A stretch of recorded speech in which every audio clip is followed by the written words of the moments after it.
Just waiting for a few people to trickle in. We can get started in a moment.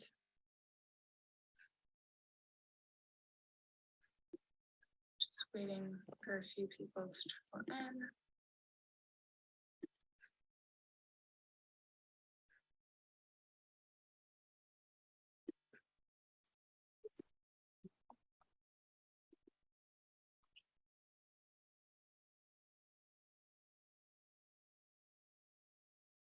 Okay, great.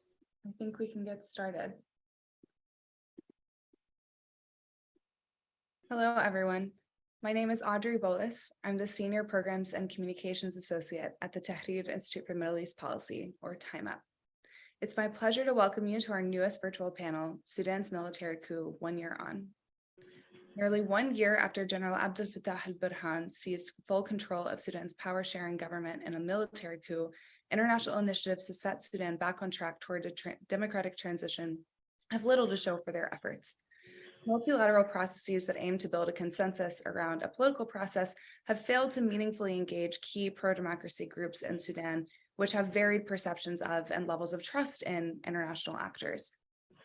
Meanwhile, the Sudanese people are forced to contend with worsening economic, political, humanitarian, and climate crises without a capable or responsive government as military rule endures. And on the ground, protests continue, and the well-mobilized resistance committees are offering political charters that present their vision for an alternate future.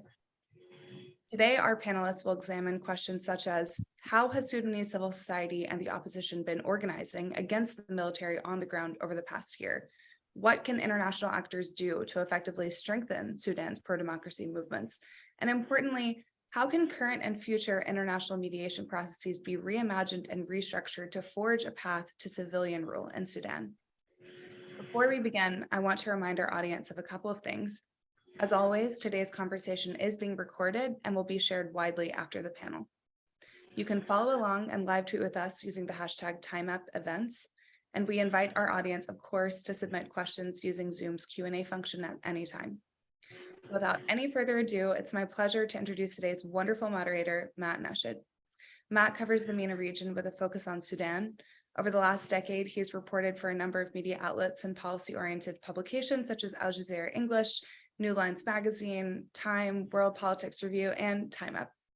Since the mass uprising in 2018, his work has brought attention to the evolution of Sudan's pro-democracy movement, regional and international behavior, and the human rights crisis in the country since the October coup last year. Matt, the floor is yours.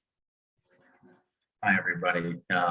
Very, very much a pleasure to be here and to moderate this panel of great speakers that we have ahead of us. Before we get started, I thought just to offer a little bit of an overview to build off of what Audrey was saying of how Sudan arrived to where it is today. So, of course, the coup on October 25th, 2021 was the catalyst that began a number of deterring conditions within the country, rupturing a democratic transition and a partnership between the military and the civilian bloc known as the Forces for Freedom and Change. Since then, what we have seen is a remarkable civilian mobilization spearheaded by the resistance committees that have coordinated nationwide protests on a almost weekly basis, more or less a weekly basis for about a year. A remarkable achievement, really, in order to keep the hope for restoring a transition that isn't like the one that was before, but one where there's hope that it could be full civilian rule moving forward. However, since then, we've also seen a staggering economic decline, which has led to large-scale food insecurity across the country, according to the World Food Program, as well as attempts by the junta to compensate for this through raising taxation and fees on already the most marginalized within society. And so we're seeing precisely how the coup is actually exacerbating the economic policies and exacerbating the root causes of conflict. We're also seeing, obviously, beyond economic crisis, a human rights crisis as well, foremost within the country. Up to now, more than 120 people have been killed in Sudan in anti-coup protests. And at the same time, the politics in the center are shaping and exacerbating root causes of conflicts in the peripheries.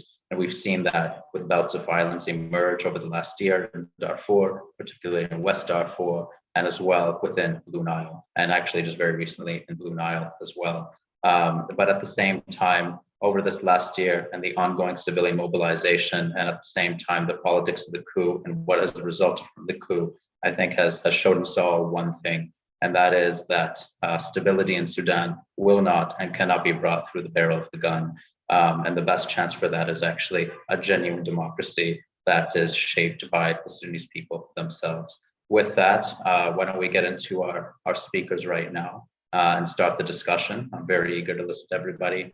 Why don't we start with Osman Abdallah, who's a member of a resistance committee within Khartoum. And I would really be interested to get Osman's overview over the last year of the activity of the resistance committees, what have been their biggest achievements and victories in his view, but at the same time, what may also be challenges posed ahead for the resistance committees, both internally in Sudan and what challenges may be posed against them from external forces as well. Osman, floor is yours. Thank you, Matt, and thank you everybody for inviting me. Just a disclaimer from the beginning that I'm talking with my personal capacity. I'm not representative of the committees. I'm a member of the committees, but functionally it has its own representatives. So whatever I'm saying here, it's my opinion, my personal opinion. So with respect to the question, it's about the progress, the setbacks, and the challenges that was faced by the resistance in general during the last year. I would start by first situating the question itself. Progress, setbacks, and challenges around what? I guess, first of all, we need to situate and frame the current dynamics within its core actual agenda. Then distill the lines of progress, setbacks, and challenges in accordance with the set, or let me say the supposed advancement agenda. So we need to agree on what are the advancement agenda, and then upon that we can talk about progress, setbacks, and challenges. I know that the supposed agenda are usually simply put as the 25th of October coup, so stopping the coup or any resistance against the coup. However, this in itself already cuts off the dynamics leading to the 25th of October from the analysis. For me, the coup is just a stage within a broader context of the revolutionary process in Sudan that was started since December 2018. Hence, I would say that the advancement agenda by which we will measure the progress and setbacks and challenges should be calibrated along the lines of the social struggles that fuel this revolutionary process, that form these current social powers and the today political projects and stance of the various political actors, locally and internationally also. However, I hope that we will discuss those social struggles and those advancement agenda during the other questions when we talk more about the international community mode of engagement with the situation in Sudan. But now, if we would like to focus just on the question about the period from the 25th of October till now, I'd say that the revolutionary process had two dimensions in its course.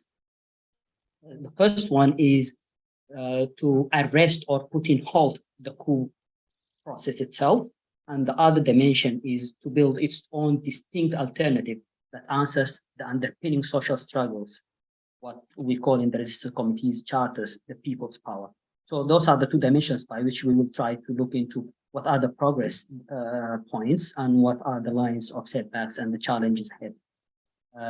Along the first dimension of the arresting the coup, we can list some of the advancements, including that, for example, the resistance committees were successfully able to arrest the coup dead in tracks in forming any functional government. In a year time, the coup failed to nominate the prime minister, cabinet, or any functional government of states. This is one of the achievements, I would say, of the resistance in general. Not the resistance committee, I'm talking about the resistance overall as a movement. Another point, I would say that progress is the political success of the resistance in forcing the coup to retreat from their political stance. For example, the security sector was saying that they will keep power till the elections, and the FFC2 were saying that the Juba peace agreement, it should be kept intact. It's not part of any negotiation. Both of them, they retreated in their political stance with respect to those points recently. And this also is a progress point from the resistance. Now, the security sector is saying that, okay, the civilians, if they are able to come into consensus, then they can take authority. And the FFC2 is saying that the Juba peace agreement should be open for review and further analysis. So those are points of progress, but nevertheless, we can see some serious setbacks too. So, for example, for me, I would say the major two setbacks are, the first one is the evident comeback of the old regime in public service, especially, and its attempt to weaponize the native administration and parts of the Sufi leadership. We've seen that these movements are growing within the last year. The second point of setback, I'd say that it's the window of accommodation that was set open for the old regime allies by the FFC and the international community as part of what they call the political process. Thinking about Muhammad al-Shabi and all the other parties that were part of what so-called the political process that's undergoing now. Those are two setbacks in the sense that they are indicators of the surge of the counter-revolutionary camp, partly opportunistic, but partially also indicating shortcomings in the revolutionary camp. That's an overall. However, I can say that serious progress has happened along the second dimension that I was talking about, which is building the alternative of the revolutionary camp, the People's Authority, which is aiming basically to advance towards answering the underlying social struggles that fuel this revolutionary process in the first place. Along this dimension, we can point tangible progress in, for example, the advancement of the Resistance Committee's ability and resilience has matured since the coup, and by now we can evidently we're just out of time right now. We're gonna have to move on to. Would you like to wrap it up with one statement and then we can move, or? Yeah. I want to finish here. So within this second point, I was saying that the Resistance Committee's resilience and ability to deal with its internal struggles and external struggles has evidently grown up within this year. And furthermore, that they started also working on the independent political identity and political vision among the different actors in the arena. Perfect. Thank you, Osman. Why don't we now turn it towards Emma Di Napoli, who is legal expert focusing on Sudan for redress. Emma, we're very interested to get a sense of the human rights crisis in the country since the coup and the sort of violations that have been taking place. For instance, if you could touch on, the credible allegations of torture, enforced disappearances, and other abuses, and just exactly how rampant they are. Also, we're a bit interested to get your thoughts about, what are the prospects for accountability given the current circumstances, and the barriers to accountability given the current circumstances. Floor is yours, Emma. Thanks so much, and thanks for having me on the panel. It's a big question, so I'll see what I could do in the time allotted to me. But I think human rights violations since the coup can broadly be described as falling into one of three categories. So you have extrajudicial killings and injuries during protests, torture and other forms of ill treatment, and then arbitrary detentions and enforced disappearances. And I'll try to make a few points about each. But since the coup, protesters have been met with excessive force on a consistent basis, both in the capital and across the country. And it is difficult to get a full picture of the problem, but Hadreen, a Sudanese organization, released a report yesterday drawing from data provided by the Central Committee of Sudanese Doctors. And in that report, they indicated that the number of injured protesters since the coup is over 7,000 people. And then, of course, Matt, as you mentioned earlier, more than 120 protesters have been killed, which is a figure that excludes all of those killed during armed clashes across Sudan, which are, of course, related to the security vacuum created since the coup. And maybe we'll get into that in a bit. But just to say really briefly that patterns of injuries and deaths during demonstrations show that security forces have consistently targeted heads and chests of protesters with a variety of different projectiles. So regular bullets, rubber bullets, tear gas canisters, sound bombs. And then this week, there were some reports that tear gas canisters had been replaced with rocks and broken glass. And it should go without saying that the use of lethal force by security forces since the coup is unjustified, but I will say it anyway. Firearms should never be used simply to disperse a peaceful assembly, and security forces must not intentionally target protesters' heads and chests. And these human rights obligations have just been routinely ignored. At Redress, we would actually also argue that the use of excessive or lethal force could rise to the level of torture and possibly torture as a crime against humanity, because these acts were carried out by government authorities, appear to have been intended to inflict severe pain and suffering for the purposes of either intimidation, coercion, or punishment, which is more or less the definition of torture. And so on torture and then custodial torture more specifically, at Redress with many Sudanese partners, we've been really focused on the widespread campaign of arrests and arbitrary detentions conducted since the coup.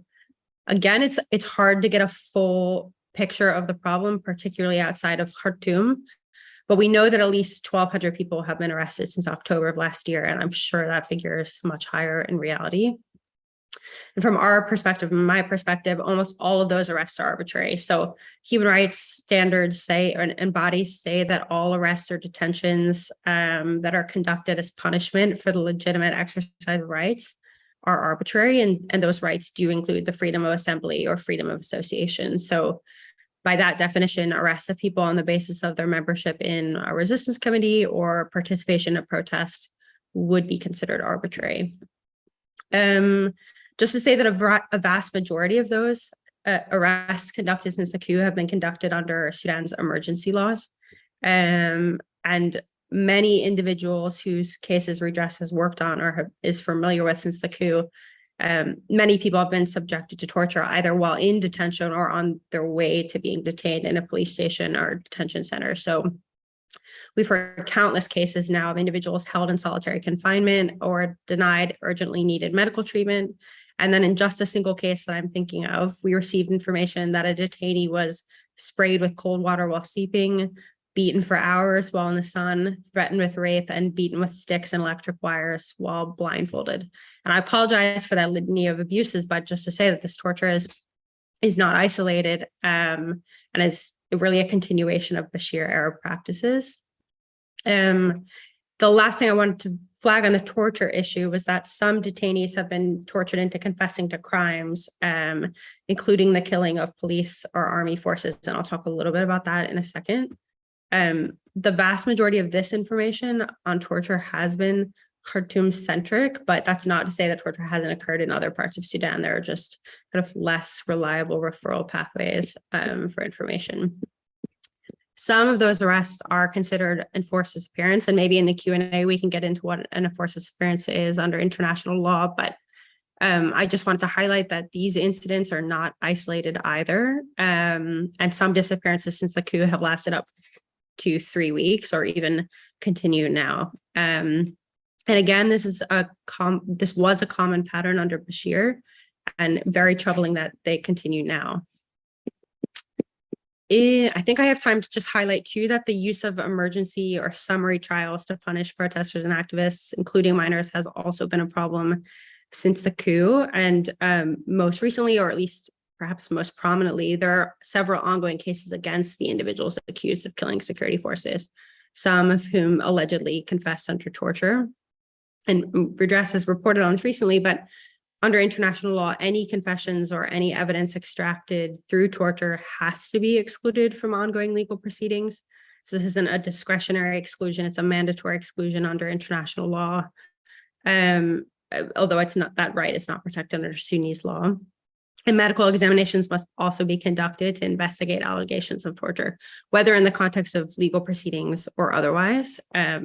But in the cases that I'm referring to now, Sudanese authorities haven't actually authorized the medical examinations to move forward, even though a judge has approved them in principle.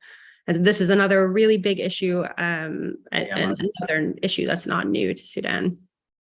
Great, thanks, Emma. That's perfect. Let's move on now to Khalud Khair, who is the founder and director of Confluent Advisory, does phenomenal analysis on Sudan. I think they do tank for Sudan. Khalud, hope all is well. I would be really curious to get your views about international mediation over the last year. What role has the international community played? Has it been constructive? Has it been counterproductive? And what countries precisely are involved, both regional, Western, and whatever you deem to be quite relevant to this issue? We'd be very curious to hear your thoughts. The floor is yours, Khalud. Thank you very much, Matt. I mean, I think the first thing to highlight is that Sudan is a very porous country in that there are many international actors, both regional and further afield, that play a role in Sudan's politics. And that's largely because there's such little cohesion internally, even within the different camps, pro-coup and anti-coup, that the international actors can actually get a lot of traction with domestic political actors, particularly on a financial or transactional basis. And so, everyone has a partnership with an international actor, and sometimes those international actors compete against each other, which of course has reverberations in country, and the opposite is also true. So that's the sort of dynamic that we're dealing with.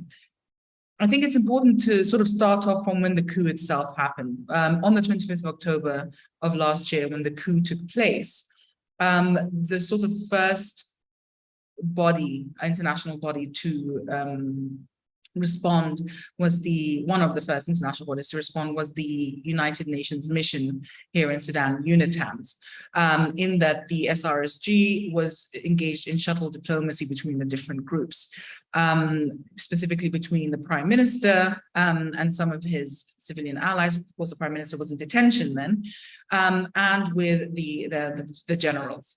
Now, that was a very sort of ad hoc approach to try and get some kind of deal together that would, if not end the coup, then at least bring about some kind of stability regarding the status of the Prime Minister and others who are, of course, under arrest, and put a stop or curb the massive amount of violence that we saw by the regime, by the coup forces against protesters, against civilians, against activists. So a deal was sort of cobbled together in a very sort of shady and shadowy ways on the 21st of November. That was signed between General Abdel and Prime Minister Hamdok. And of course, as we all know, that deal only held until the 2nd of January of this year, so a little over 2 months. And since then, we've been in a sort of state of post-coup consolidation that has left many actors, including the international community, adrift. Now, why do I bring up that particular deal, even though it spectacularly fell apart, is because ever since then, the culture of shadowy deal-making, the culture of the international community engaging with only a few actors, both on the pro-coup side and on the pro-democracy side, and this sort of culture of and need to put a deal on the table, something that's tangible, something that can be well understood by the international community, continues to plague us today.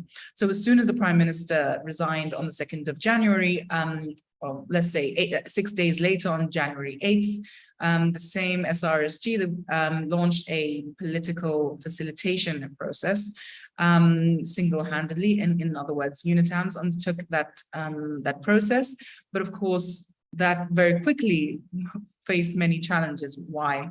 Because there was no consensus before that initiative was launched from either side, the pro-coup or the pro-democracy forces, in their ability or indeed their willingness to engage in such a process. So that process started off on a wrong footing and has never really caught up. Now, UNITAD was able to get the African Union and the Intergovernmental Authority on Development, the regional body IGAD, on board, and to create a tripartite mechanism.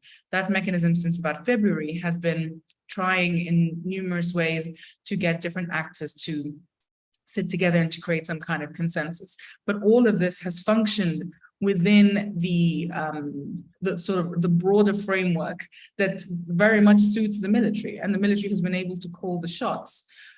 Specifically Burhan and Hemeti, but chiefly Burhan, who was of course backed by Bashir's Islamists. And he's been able to call the shots very much from the start.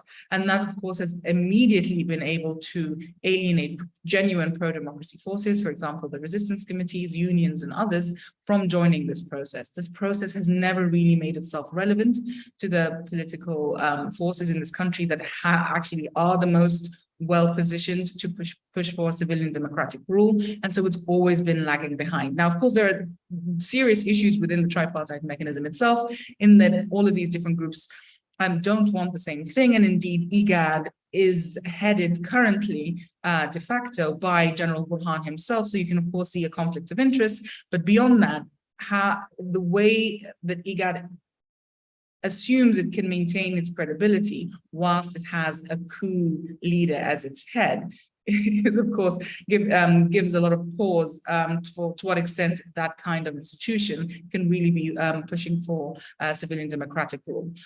So there are issues with the way the tripartite mechanism is set up, and so there have been other political groupings that have arisen. The Troika, which was there since the Comprehensive Peace Agreement in 2005. We also have the Quad, which is made up of the US, the UK, Saudi, and the Emirates. And that's really what's, thank you, ma'am. That's really what's sort of taking the lead now on sort of pushing for a deal. Now, of course, you also have other actors like Russia, Israel, Egypt, which are sort of outside of these groups. And they, by and large, have not been pushing for a resolution to the coup, and they have been actually supporting pro-coup actors in various and divergent ways. So what we have is a mishmash, a very clumsy sort of engagement by groups that want to push for civilian democracy, and at the same time a very strategic and well-played initiative and engagement by groups that want to push for support for the coup leaders. So that's the situation we find ourselves in. Thanks, Matt. Perfect. Thank you, Khulud. That was fantastic. It segues really well into our next speaker and the question that I have for him. In fact, Hamid Khalafala, who is a non-fellow resident for TIMEP. And Hamid, how's it going? I hope all is well on your end. I wanted to build off Khulud's commentary about especially the November 21 agreement and the shadowy nature behind it, and how that still plagues us, today. I think that's an important point. I mean, there's talks today now about a potential imminent agreement that hasn't had a lot of transparency. Nobody really knows what's going on. And at the same time, I'd be really curious to get your views about how how you yourself and how you think also the street movement, pro-democracy movement, including resistance committees, are in, how they will interpret any kind of deal and the process of this deal that is kind of being cooked into the works right now. Really be curious to get your views on that. Floor is yours, Hamid. Thank you so much, Matt. And I think, to a large extent, that's probably the question of the hour. What is this imminent deal that everyone is speaking about without knowing a lot about, and what reactions are we getting and so on. But I think before speaking about reactions to this imminent deal, I would just like to speak to the discourse on political processes in general as a way out of the current Sudanese crisis, if you like, and then we'll delve into the ongoing speculations around the imminent deal. So when we think about the deal, I think it's crucial that we think about the process that kind of brings that deal. And I think if there's one lesson that Sudan has taught us in the past 3 years, ever since the revolution started, is that processes really matter. In many cases, they even matter more than the results. And if we don't learn this lesson from the revolution, the Sudanese revolution, we haven't learned anything, in my opinion. So I personally believe that Sudanese actor will need to get into a process, in a political process, so that different actors could talk and discuss the practicalities and the technicalities of putting Sudan on a democratic transition path. For me, that is a no-brainer. And it's been 1 year on and now since the coup. And we, as a Sudanese nation, we are in a desperate need for a solution, but we need to find a solution that works. And before, to be able to do that, we need to agree on some specific issues before we establish any of these processes. One of them is the definition of the situation. What are we facing? And what we are facing now is a crisis that is caused by a military coup that was orchestrated by the military to hinder Sudan's democratic transition. And then who are the actors? And as Khulud just mentioned, there are basically two camps. There's a pro-democracy or anti-coup camp, and then there is a pro-coup or pro-military camp. And there's really no other way to kind of look at actors. And a lot of the other classifications which we could discuss further in the webinar are not really useful. And then the agenda should really focus on bringing, democracy to Sudan and ending the coup fundamentally, and removing the military completely from political life and so on. And these processes would need to be transparent and inclusive. Otherwise, they will just not work. So the current process that is ongoing or not going, we don't really know. No one is telling us anything. It really lacks transparency. It's being done in dark rooms. We don't know who are the actors involved, what are the agenda, what is being discussed, and so on. All what is information that is leaked here and there through different sources, but there's nothing that we know for sure. Even from the FFC, who allegedly are the civilian actors engaging in these current talks and potentially will be signing the imminent deal that we are hearing about and so on. We have been hearing contradicting and unclear statements from them, where some of the leaders would say that nothing is going on. Some of them would say it's just informal initial talks, and then others would say no, we are engaged in the process. So we really don't know what's really happening. Yesterday, the FFC had issued a statement outlining their vision for how they would envisage ending the coup, but it also does not link their vision to what is happening right now. They're not saying this is what we are doing at the moment. So it's really frustrating, in my opinion, how we never learn from our own mistakes and from all the processes that took place since 2019 and up to the moment. And like all of these lessons have been in vain, in my opinion. FFC particularly is not following through on these lessons. And as Khulud just mentioned earlier, there is almost an insistence to continue to do political processes in an exclusionary way, as happening right now. From resistance committees, we have seen a lot of statements diffusing the current talks and the prospective deal completely. And I don't know why would anyone engaging in the current talks would expect anything else. Obviously, with a process that is designed in the way that this one is currently designed, no one would accept it. The streets would continue to resist against it, no matter what the details of the deal would be. And I think that is the only reaction to expect from people. But in general, I think to the other part of your question about how these revolutionary forces in the street and so on would react to international mediation and prospective talks and deals and so on. I think FFC, resistance committees, unions, everyone in different points ever since the coup took place last year have mentioned that they are open to working with international mediation. They are open for such initiatives and so on, but with very specific conditions on what are the agenda, who are the actors that would come to the table, and what is our definition for the current crisis and the way forward, as I started my intervention with. So that is important to keep in mind. Even the FFC in their statement yesterday, they suggested that they're happy, to work on a collaboration between the tripartite and the Quad group and so on. So there is that openness, but what are these international mediation initiatives bringing to the table? How are they dealing with the issues? That is the real question to be asked. And, the contradictions that they come up with and how they sometimes turn a blind eye to the military's atrocities that Emma has just listed and so on is really problematic. And you cannot be neutral when, such events and incidents are taking place. Otherwise, you lose your credibility. Perfect. Thanks, Hamid. That's yeah, really, really interesting. And I think, again, builds really well onto our next conversation topic. Back to Osman. Osman, how are you? I hope all is well again. And we'd be really curious, building up Hamid's point, particularly about how RCs, that he predicts that they'll react to it from the statements they've already released. The question now, I suppose, to build off of Hamid's talk is, how do you see international mediation being able to play a more constructive role? What can they do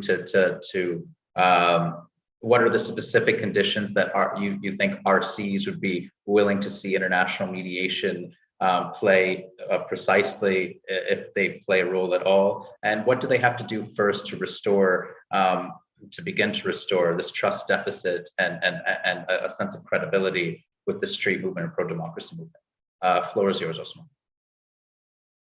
Okay, thank you. From my perspective, I see that the resistance committees are, by their nature, they are in-looking structures. They are not totally invested. They're totally invested in the local dynamics, and they're based in the neighborhood. So they are not quite invested in thinking about the international community, how the international community can gain its trust back, and so forth. But I think, as someone who's affected by the mode of engagement of the international community, I'm more concerned about this mode of engagement, not only with the resistance committees, but with the whole Sudanese case and the ongoing revolutionary process. And I will try to build up on what Hamid was saying, because I think this is the core point of departure. He was saying that there is no other way to map the political arena in Sudan than segmenting it into pro-democracy camp and the coup camp, which is against democracy camp. And I think this is also the political mapping that is used by the international community, and somewhat also the political mapping that is being forced by the FFC. But I don't think that it actually maps the reality of the social actors and the emerging political actors in the scene, including the resistance committees and the other forces. I think that the actual situation in Sudan, if we would like to say that it's pro-democracy against a coup camp, will face serious questions about what do we mean by pro-democracy? Is it just a civilian government, or does it implies a specific answer to the question of the RFC? What does it has to say about justice, the constitution, the Juba peace agreement, the security sector, economic forces? All those questions have different answers from the different actors that makes them in the forefront. You cannot put all those people just in one camp, saying that this is the democratic camp against the non-democratic camp. I think that if we can see anything from this revolutionary process in Sudan, we can see that there are many social powers or social actors. They are trying to find their political representation through the resistance committees, through the different other groups in the civil society organizations, and they have different answers for this. If we would like actually to map this arena, we should go back to the social struggles that are fueling the emergence of those actors. And I think that will come at the end to like if we would like to use the jargon of Fukuyama, that it's like a Huntingtonian event in the sense that we have a deficit in the basic needs of the people in the urban areas. So we have the young people, the educated, graduated people, unemployed. We have in the rural areas increase in violence, and we have deprivation of most of the services, and that fuels all those shapes. Like also we can see the Hausa and the other people also looking for political representation using different methods. So overall, what I'm trying to say is that we cannot use this segmentation and mapping of pro-democracy and against democracy. We should actually look into the questions that are grouping the different social powers in the ground. And the international community, in a way, they have some more detailed map. I think, from what I know, that they're looking into this situation that is composed by 4 maps. The RCs in one camp. We have the FFC, the JPA, which is the Juba Peace Agreement group, and then the civil society organization. But out of this, what they come up with is the political accommodation strategy, which is based totally on that they want to get on board everyone that can threaten the stability. And this is by its nature a window for the counter-revolutionary organizations, because they can make a lot of noise. And this is what we are seeing actually in the ground. The political accommodation that opened the window for a Mu'tamar al-Shabi, for al-Ittihadi, for so many of the allies of the old regime to come back in the scene through the gate of what's called political process. This is all just started by this strategy of let's do political accommodation. Let's look into the mapping of the political arena with this lens of pro and counter democracy, without looking actually into the emerging social organizations and social growth, like the resistance committees and the different organizations. And actually, when it comes to the resistance committees, we see that the international community is actually, their mode of engagement is, you feel like they're completely in the dark. They don't know how to deal with these organizations. We see that, for example, in the recently leaked interview between the American ambassador and some of the representatives of the resistance committees, all the questions were investigative.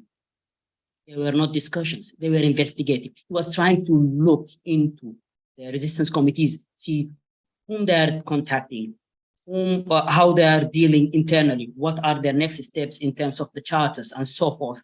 This tells us completely that the international committee is completely in dark when it comes to the emerging players in the political arena.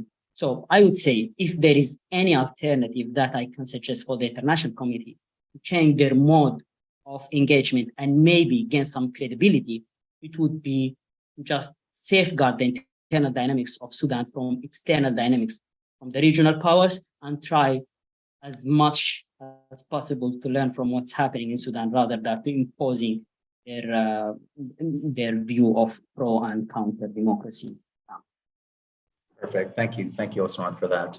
Hamid, back to you. To build off of this, and particularly Osman's point about looking at this more from social issues and engaging with this and learning how to engage with such a broad-based movement at this time. At the same time, it seems that parts of the international community often echo talking points of the military, which the main talking point being democratic forces are civilian force in particular, they're too divided, how is it that we're supposed to wait for unity and things of this sort.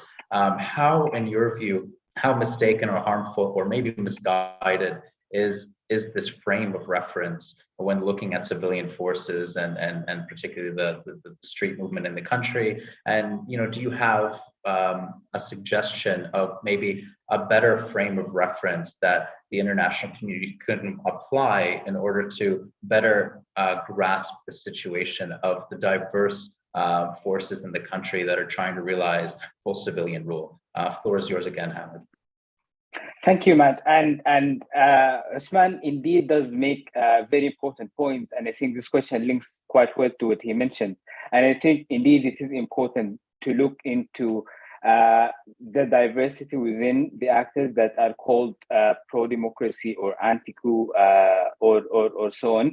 But I think the importance of that classification comes exactly to speak to this point where the military and to a large extent echoed by the international community are trying to frame the current crisis as, you know, a problem within the civilians and to put all civilians in one cap and suggest that the group of civilians are not able to work together, they're not able to agree. And this is why we have this current situation and crisis. And I think that is where it becomes very problematic. And, you know, it becomes very important to recognize that, you know, being labeled as a civilian act does not suggest that you want to end the coup, does not suggest that you have interest in democracy in Sudan. And this is why I think that classification of looking at who has, you know, democratic agenda on top of you know, their minds and so on, and who doesn't. And I think once we get into the details, you'd find a lot of you know, variances and so on that we can work on as part of, you know, whatever process we engage on. But I think that distinction that civilians does not mean at all groups that are against the coup, and that, you know, trying to frame the problem as a problem between civilians is also quite problematic. And I think I will also speak again now to, you know, how the international community has been in so many ways echoing this narrative that was portrayed by the military to begin with, and then the international community kept on doing things like, you know, a lot of tone-deaf statements that they released on different occasions. Some of the interventions that were designed with that logic in mind, that, you know, there are a group of civilians in Sudan who cannot agree, let's bring them together to agree, regardless of, you know, how some of them would love to see this coup sustained and how some of them are working against the coup. So that is one problem, or the main problem. And I think one should ask, you know, if these civilians are divided and are unable to work together, I think what the international community needs to ask, should ask, is what's causing these divisions, and basically what's, you know, what has created this current context when people are not able to work together in a very harsh context and so on, and to see how everything is linked to the military coup, and then also to see, you know, who are these civilians that are, you know, being called out for not being able to work together and so on. And this brings us back to the different agendas of how a lot of civilians, pro-Islamist or Islamist or opportunists that we keep on seeing who thrive in authoritarian contexts and so on, how there's, you know, this different dynamics between civilians, and how that, you know, it's just unfair to say, well, civilians are not able to work together and they're too divided, and they cannot be trusted to, you know, with governance and so on. And I think all of that comes from, to a large extent, the international communities, you know, as Asma was just saying, being in the dark and not being able to understand the context of Sudan and to understand who the actors are and what agendas are they promoting, and not what everyone, you know, when you meet someone in one of the consultations, what they say is not necessarily what they mean. So the international communities, even with organizations based in Sudan, who have offices in Sudan, including UNITAMs, are very much disconnected from reality. So I think one better alternative would be to build a network of reliable and credible Sudanese analysts and researchers and people who could really advise on, you know, who this actor is and what agenda are they promoting and what's the reality here.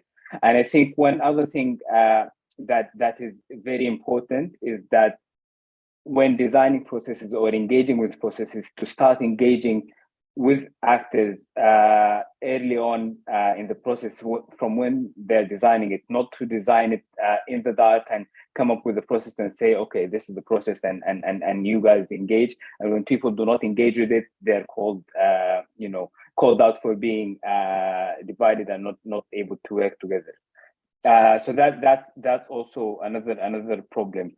And I think one other thing that the international community is doing and has repeatedly done throughout the tripartite mechanism is pinning all their hopes and all their supports on one problematic process. Meanwhile, we have seen that when international community engaged through other ways, like the Quad, for instance, and how they were able to do more, because you need to see who has more influence on the military and able to kind of push them to do things, and also who is in so many ways like which initiative does not come with a lot of internal contradictions, like the tripartite has been between the three actors that were leading it. So finding new ways where the different governments are directly involved in opposed to kind of hiding behind the tripartite is very important.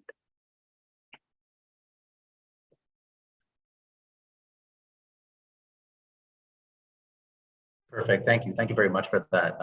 Yeah, stellar recommendations, actually. And I think really broaches the point of needing a participatory process, not something cooked up high up and then just brought to people's, brought to people's eyes, and then, criticizing them if they don't reject a process they were never a part of. I think that's quite, really interesting stuff, Hamid. I'd like to move on now to shift back a bit to, talks about the human rights crisis in the country, possible avenues for transitional justice and accountability. And in particular, I think we saw Karan Khan from the ICC. He paid a visit from a couple of, maybe a month or so ago, relatively speaking.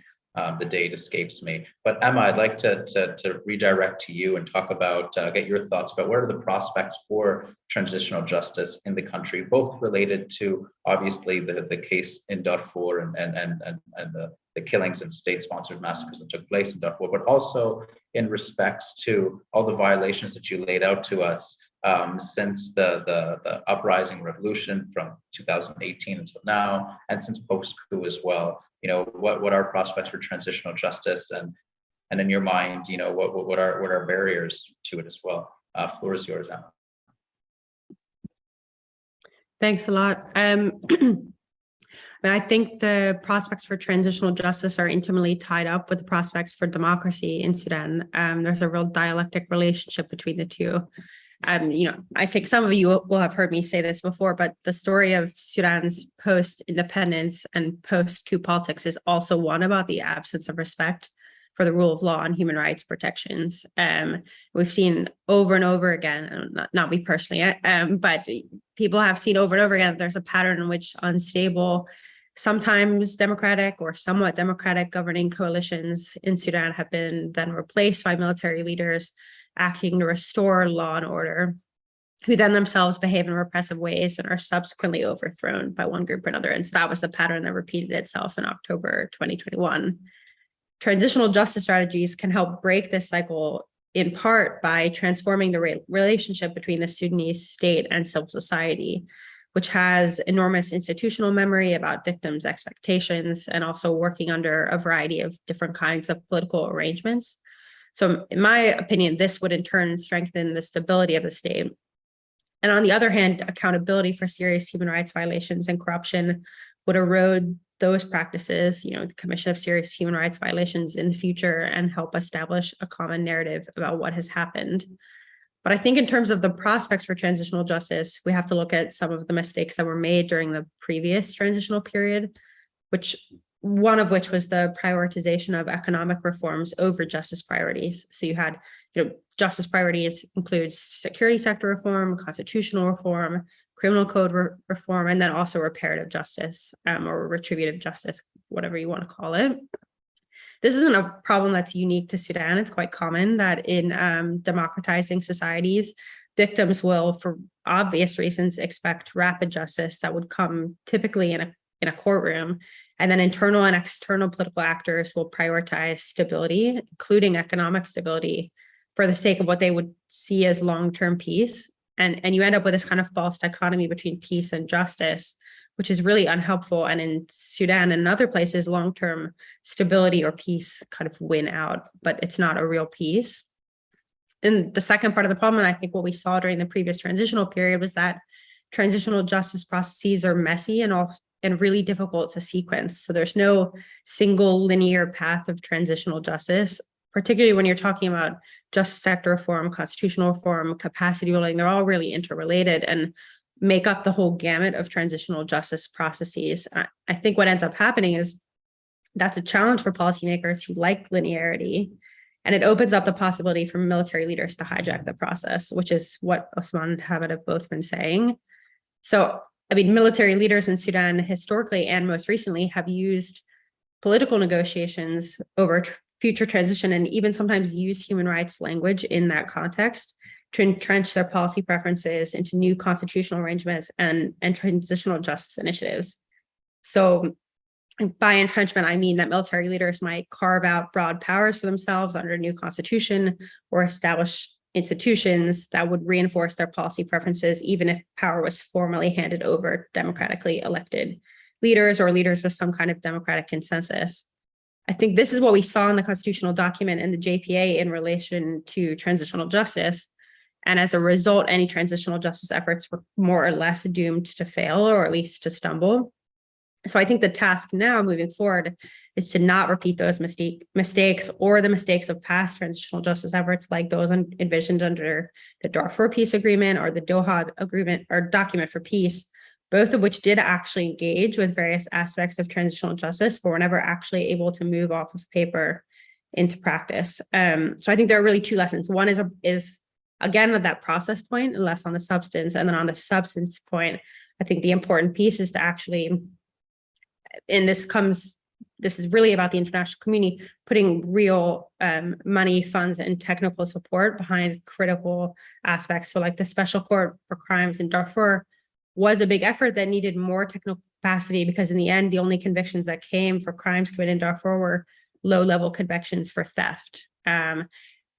That's a solvable, a surmountable problem, but I think it is really about those process negotiations, and that begins now, not after the economy stabilizes. Great, Emma. Thank you. Thank you very much for that. Brilliant indeed, as always. Khaloud, I'd like to come back to you and resurface to a question that earlier that Hamid had touched on as well, and regarding the alleged imminent deal that's being cooked up that none of us really have an idea of what's in it. And I was just curious, to get your sense. You mentioned November 21. Could we see, a similar reaction as well in your view? Or just, more generally, what do you feel that an agreement, if one does come to fruition through the process that it's undertaking right now to reach that point, what do you think would be the result of it? How would be the reaction among, the pro-democracy movement? And what risks, if it poses, if any, in your view, to Sudan? Floor is yours, Khaloud. Thanks, Matt. Well, I mean, the first thing to note is that, as you say, this isn't the first kind of deal that of this type that we've seen in Sudan. The other thing is to say that, we've been hearing of an imminent deal for the past almost 6 months now. So the question of how imminent this imminent deal is, I think, is one we should bear in mind. And the reason we have this boy who cried wolf scenario, which is, we're facing an imminent deal, in the next 2 weeks it doesn't happen, and we see this ad nauseum, is that the motivating factor, the main drivers for this deal are actually extraneous to Sudan. They are much more to do with the timelines of donors. They're much more to do with the strategic fears or concerns of international actors related to what could go on in Sudan, particularly, of course, with the influence of Russia. particularly after, of course, the invasion of Ukraine, etc. And so people who are pushing for this imminent deal clearly are not reading the room in Sudan, because as many people will have, noticed, no one's really in a hurry towards a deal, because they'd much rather get it right than get it done quickly. And I think that's the thing that the international community is, at this point, willfully missing. It's quite clear that there are organic processes that are going on, and these, of course, by their nature, take time. And of course, there is a concern that because of the humanitarian situation, because of the economic situation, that things really should not go on as long as much as any further than they are, which is something I sympathize with. But I'm not sure that the cost of a quick deal is going undermining all of these organic processes is really going to be enough to stave off the impending doom, humanitarian situation, the economic situation, etc. Why do I say that? Let's just take this to its logical conclusion. Tomorrow, a deal is struck. It is exactly the same shape it's in now, and presumably nothing within the next few months, if everything stays the same, will have significantly changed. It will be a minority deal brought together, signed by very few people on the pro-democracy side and very few people on the pro-coup side, with some serious pressure put on others to sort of toe the line. But then you have a very frail agreement that is not predicated on the political shift that has happened in Sudan, particularly since 2013, and it's just another elite bargain. Now, obviously, that's not likely to hold. Any money that comes pouring in, which is a key concern of donors, that the money that they've earmarked for Sudan will be sort of demanded back by the headquarters and therefore not be able to be spent in Sudan. But let's just say any money that comes into Sudan after a quick agreement will, given the current setup, not go to where it's meant to go anyway. There is no guarantee that that money will end up on humanitarian responses, no guarantee that that money will end up in health, education, service delivery, or any kind of reform, even if that is enshrined in some kind of agreement. Because again, we have seen this before. In Sudan, political actors are very good at signing agreements, they're very good at creating constitutions and creating peace agreements, and very bad at following through, because often the domestic accountability mechanisms for not following through are not mature, they're not well set up. That is what should be invested in right now, rather than just getting a deal through the door.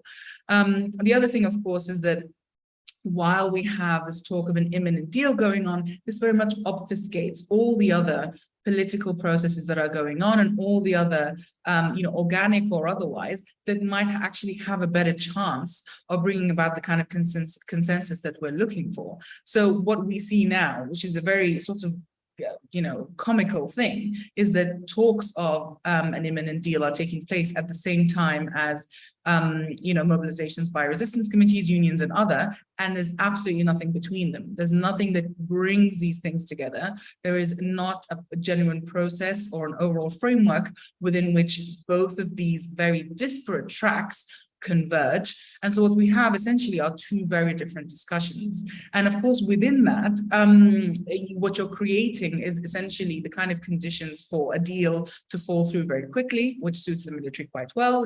They'll say, on the 4th of July, we said that we were not going to be involved in politics. We've given them a chance now to get their act together. They didn't get their act together, they failed again. This helps them prove the concept that Sudan cannot be governed by civilian actors. The other thing that is possible is for the military to just, or for the pro-coup side to just run out the clock until June of next year, 2023, which is the end of the constitutional period as prescribed by the 2019 constitutional document, and thereby saying, well, the transitional period is now over. All the time for these experiments in deal making is sort of done, and we should move towards elections. Of course, the elections architecture in Sudan is currently set up to bring about an Islamist victory across the country. So again, suits them very well. Essentially, the pro-coup actors, particularly the generals in South and the RSF, Burhan and Hemeti, they are well placed to win, so to speak, regardless of whether there is a deal or there isn't. If there is a deal that is put in now, they are very much saved from the economic collapse that they brought about through their own actions. They're very much saved from some of the political and economic consequences of undertaking that coup. And if a deal is not made, they get to continue to have their coup normalized. And of course, we saw this very clearly with Burhan being invited to Queen Elizabeth's funeral, with going to the UN General Assembly, with going to the Tana Forum in Ethiopia just a few days ago, and effectively receiving the sort of a reception of a head of state.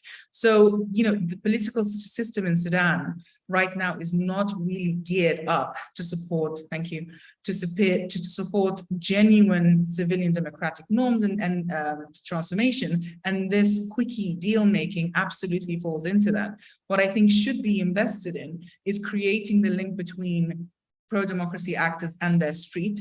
They don't genuinely have that set up as well as they should have, and bringing about a very firm negotiating position, if there is to be a negotiation, for these pro-democracy actors, which they currently lack. So I think let's domesticate the reasons and the motivations and the drivers for a deal, rather than have them be completely extraneous to Sudan. And let's, these Western capitals in particular, think of ways of preserving the money that they would like to invest in Sudan, which is a welcome thing, and not have that be the main sort of driver for a very weak and fragile and not very well entrenched deal within the Sudanese political space.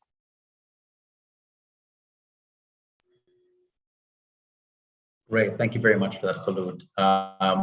We have a number of questions coming in from the audience as well. I'm going to ask I think we have time for about a couple of them. So why don't we look through right now? Yes, there's a question right here in regarding to the suggestion. Some people have suggested targeted sanctions against the coup officials in particular, and Burhan or Hamiti accordingly. I don't know if there's anybody in particular that might be interested to comment on the usefulness of such a particular strategy, or do you think that this might exasperate accordingly? Is there anybody volunteering that would want to take on that question in particular? I know to that, Emma, I think you had raised your hand as well. So go ahead. Do you want to take it first and then I can follow up? No, Are you sure? Okay. I think one thing is that the international community has consistently highlighted patterns of human rights violations, but the problem is that they haven't followed those warnings with any kind of action at all. So in the end, warnings on Twitter just look like bluffs on Twitter. We've heard from colleagues in the international community that the most significant tool in the toolbox that they have is the withholding of aid from Sudan. But from our perspective, at least a redress, human rights sanctions, so targeted human rights sanctions, either sanctions against assets or travel bans, are a more significant lever and should be used immediately and months ago, really. Because institutionally, Sudan's military is used to punitive blanket sanctions and has survived the withholding of aid for decades. And military leaders are really personally insulated from any consequences, but targeted sanctions would hit leaders with assets where it hurts, and that's their personal bottom lines. And the international community has the evidence it needs to impose those sanctions. To redress, as we've sent sanctions packets, and so have other organizations. So I think it's high time for the sanctions, and the argument that the sanctions will increase the siege mentality of any actors, I don't think is really based in much evidence. There's already a pretty high, the siege mentality already exists. So I don't think you'll really be exacerbating the problem. But that's from the perspective of redress. I'm curious to hear the other panelists' views.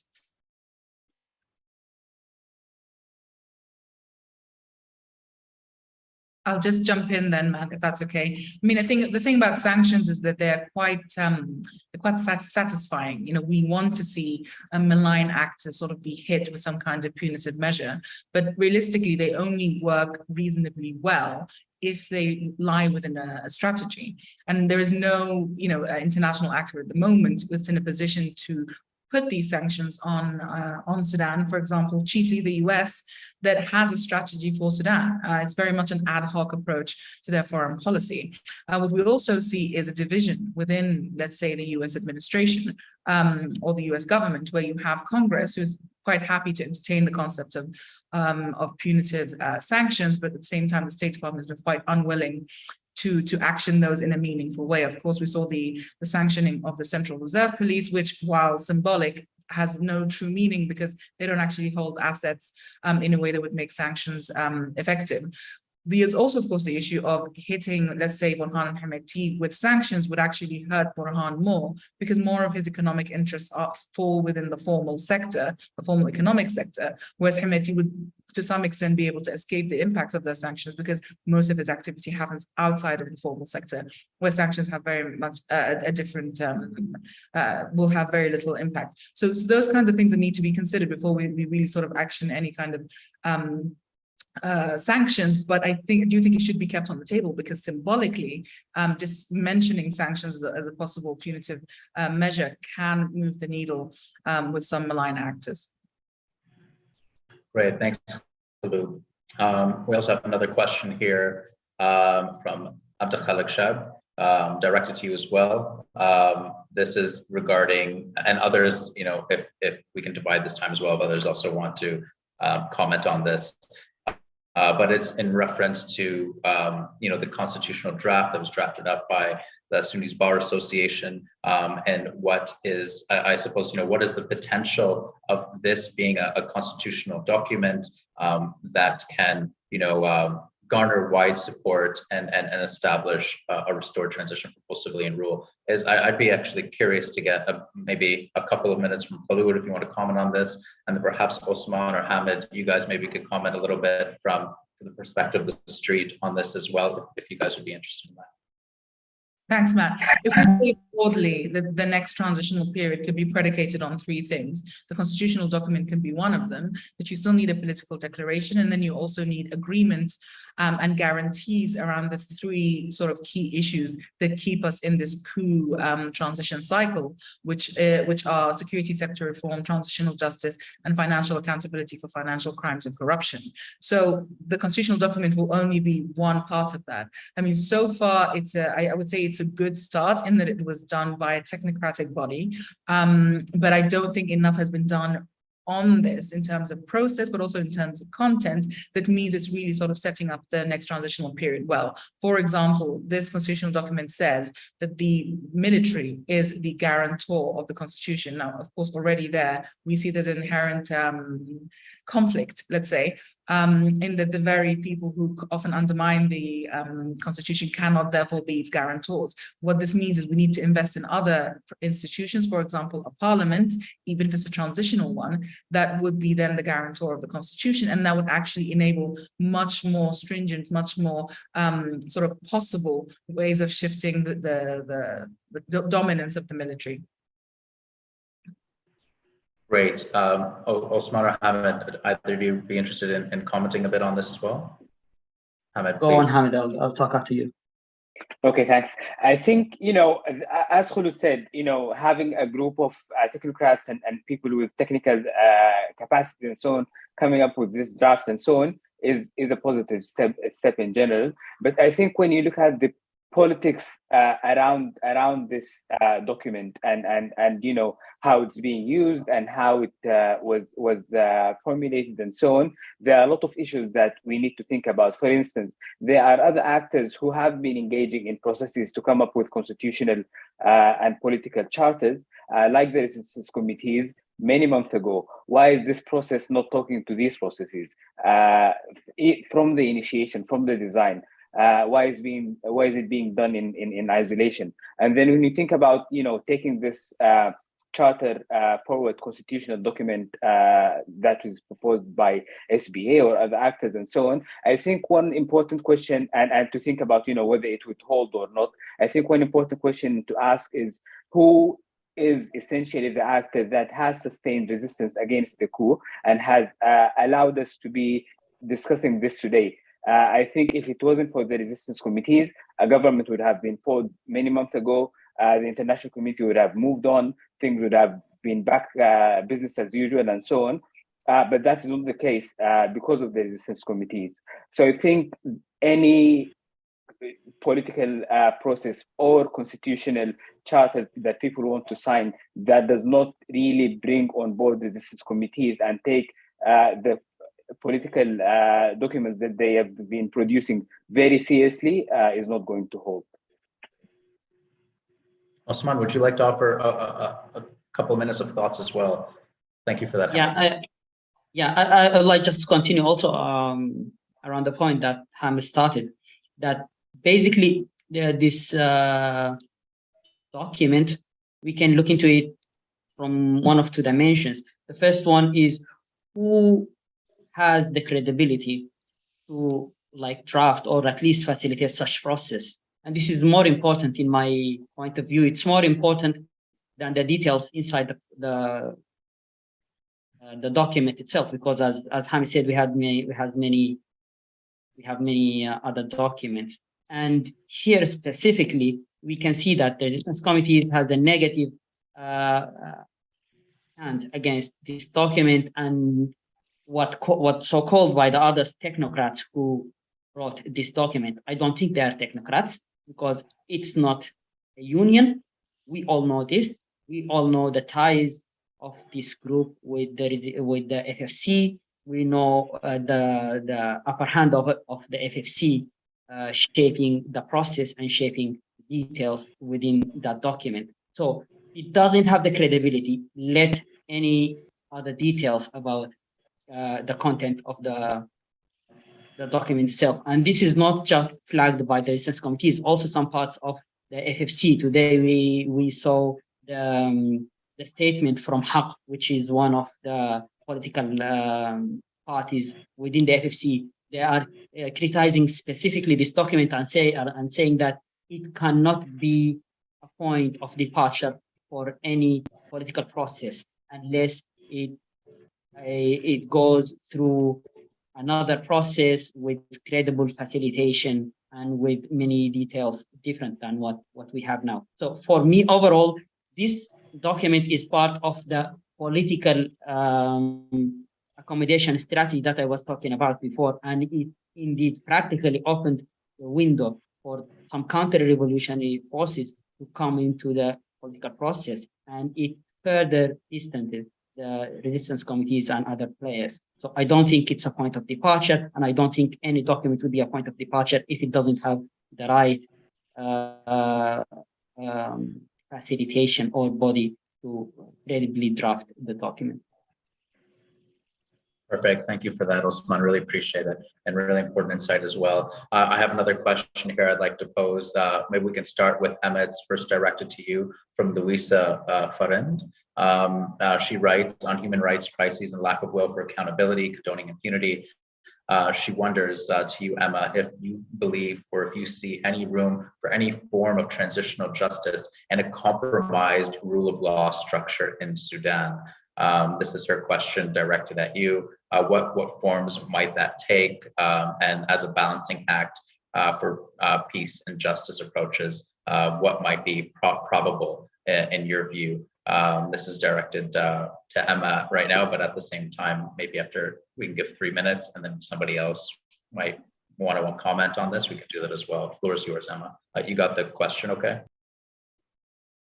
Yeah, thank you for the question. I mean, and it's a really good question. I think in a context where, there are some really structural barriers to accountability from a legal perspective in the sense of, like, for example, torture is not properly criminalized under Sudanese law. So prosecuting cases of torture is challenging. That is a barrier to certain forms of transitional justice. And of course, the democratization process is also a challenge, but I don't think that means that there aren't models of transitional justice, or at least activities that can't be pursued right now. I think one of the key priorities for the international community, but also organizations, is to strengthen civil society. And part of this is, I think, on the one hand, international organizations should be focused on funding organizations or funding capacity building on kind of boring lines. So on fundraising, for example, or for organizational management, to really facilitate the delivery of activities by organizations that were developed or born out of the revolution. Because there are many who have really strong ties to communities who are just have a difficult time delivering activities for structural reasons outside of the kind of hack registration questions. I think the second thing that could be happening on the capacity building front is on a strategic front. So helping organizations think through the kinds of legal activism that might be possible at the moment. So some creative lawyering or thinking with experts about the forms of law reform that would be necessary to facilitate legal transitional justice. There are many fabulous lawyers in Sudan, all of whom are very well trained, but they're doing kind of a firefighting role at the moment. So bail procedures, representation of clients, and that leaves relatively little space for natural reasons for some of the bigger picture thinking. And so I think those can be advancing now before you have the big institutions that might be created in a transitional justice process, like a transitional justice commission or a truth and reconciliation commission, whatever that looks like in the Sudanese context. And so I think that I'll leave it at that for now, but I'm happy to answer any follow-ups. You're on mute, Matt. Thank you. Is there anybody else that would like to comment on that question? There's also a number of others that could be posed. Does anybody else have any thoughts? No? Going once, going twice? Okay. We have a question here from an anonymous attendee, essentially asking, within this environment right now, how can aid be more effective in Sudan, and within the political economy right now at the moment? I think it's an interesting question considering the legacy of hack in particular, how aid in the past was weaponized accordingly for committing, crimes against humanity in a number of different contexts. So I'd be really curious to get views. Hamid or Osman, do you guys have any thoughts, or Khulud? Hamid, would you like to start off a bit, or if you have any thoughts on this, or? Yeah, I think I could quickly start, and then if Osman or Khulud would like to add. I think there are a lot of lessons learned from the 30 years of Bashir rule and how aid was used and so on, and what alternative ways we have. And I think once the transitional government of Abdul Hamdok in 2019 was formed, the international community really rushed into working with the government and trying to channel aid through its institutions, despite the fact that they were not reformed yet and so on. But I think now is a very good opportunity to rethink that and do things in a better way. I think there are many other channels that are more appropriate, working directly with civil society to make sure that aid is reaching those who are in need of aid and so on. But going through governmental channels, we have seen how things have been dealt with at the Ministry of Development and Social Affairs and so on. So I think civil society could offer a great alternative, and also the lessons learned from the 30 years of Bashir there's a lot to learn there. Osman or Khulud, do you have any thoughts? Just raise your hand so I can kind of get a sense of. Osman, please. Yeah, why don't you give us a couple minutes here? Okay. Yeah, I think the aid is much needed now with the ongoing economic crisis, but it faces a serious challenge that basically, from what I see, is that all the actors that are normally working on humanitarian efforts are now already engaged and involved in the political process. And this is one of the big problems that I see from what Volker has done since the beginning of this year, since January, using the UNDP and the different other players of the UN, and also coordinating with the other players that working normally in humanitarian efforts, use those things for political purposes in the name of making workshops about democratization, elections, and so forth. This is the serious problem. So I think the main entry point should be to highlight properly the line between the humanitarian efforts and those political interventions. And then those humanitarian efforts are much needed, And of course, and basically for me now, what I can think about is the crisis that is ongoing now since September. Was in September, the schools have started, and we have seen the urgent call from the UNICEF that we have around 6 million students facing non-school or going out of school situations. If the humanitarian agencies can work directly, independently from the other politically involved agencies in such agenda like the education, that would be much needed and would be appreciated, would be accepted, I think, from the communities. But we have to face the difficulty that actually now the humanitarian efforts and the political efforts are much entangled. Great. Thank you so much, Osman. I have one more question, but I'd like to wrap it. I'd like to get insight from each of you for about a minute and get your closing remarks on this. You know, in particular, it's the main two bases of the coup, Burhan and Hemeti. Neither of them has a lot of credibility within the country. Obviously there's lines of conveniences that they're trying to make accordingly, but like in many places across MENA, a lot of their credibility or legitimacy is bestowed from outside, from regional countries that we're all aware of, and particularly with the Emirates and with Egypt playing quite large roles here, with each actor in particular respectively. Just to get some closing thoughts here, how imperative or important do you guys view that the international community is pressuring these regional countries in order to pressure their men that they're supporting in Sudan, in order to try to reverse the coup? And if not, how imperative is this process in your view? If you guys can each offer about a minute, that'd be great. Should we start?